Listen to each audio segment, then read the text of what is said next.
If the Jews didn't have this land, would the Jews have a right to any land?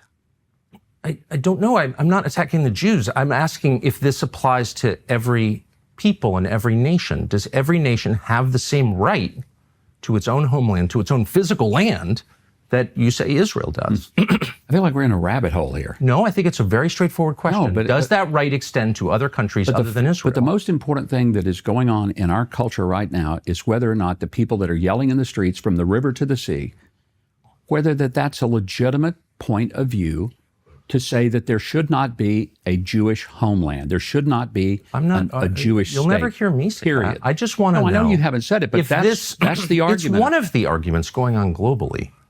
And the United States, excuse me, has a pretty narrow view, I would say, in our media culture, of what's happening around the world. There are plenty of countries having this debate.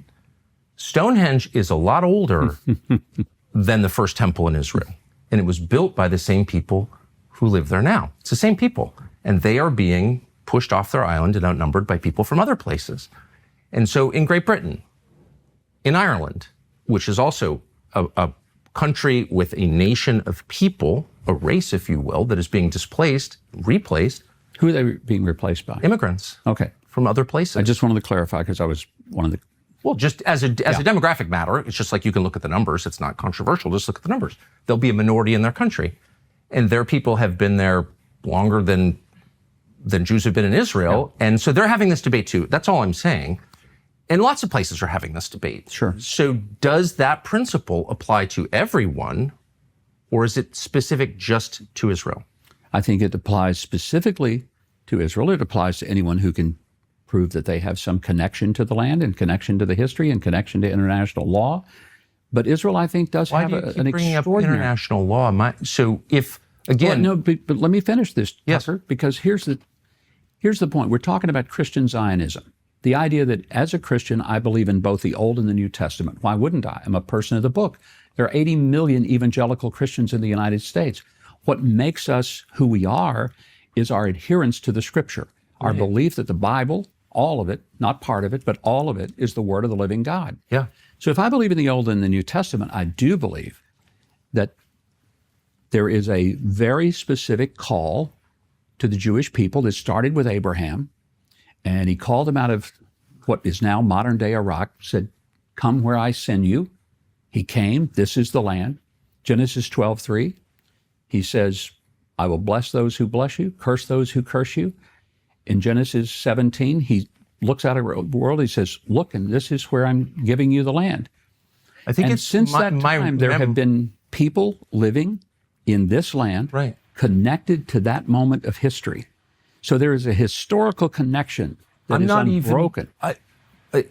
You've said that, and I want to ask you what that means a little more specifically, if that's okay. But first, let me just say that you could say the same thing of Britons who've been there in their land longer. Is anybody trying to tell the Brits they can't live there anymore? No, what's happening is... But they are saying that to the Jews. Oh, okay. But I just wonder if you would extend the same sympathy or the same principle. You seem like this is, you think I'm trying to trap you. I'm not. I'm at all trying to trap you. It'd be as simple as saying native Britons have the same... I got no problem with the native Brits having their land. Having the right to their land. But my point is, I don't know that there is a biblical connection for the Brits.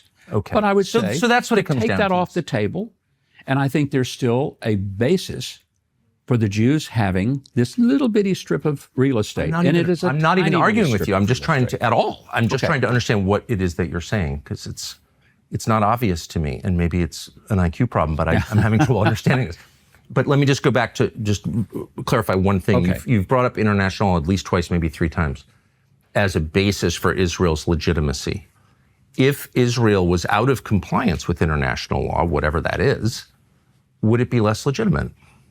Depends on if the law and the way it's applied is legitimate. There are some applications of so-called international law that are not legitimate. I agree. Look at the ICC or the ICJ. I agree. Utterly ridiculous. One of the reasons I'm so grateful President Trump and Secretary Rubio are pushing hard, trying to get rid of the ICC and the ICJ, is because they have become rogue organizations that are no longer really about an equal application of law and justice. I don't know enough about it to say if that's true or not. But I'm interested that you yourself appealed to international law as a... Do you need a loan?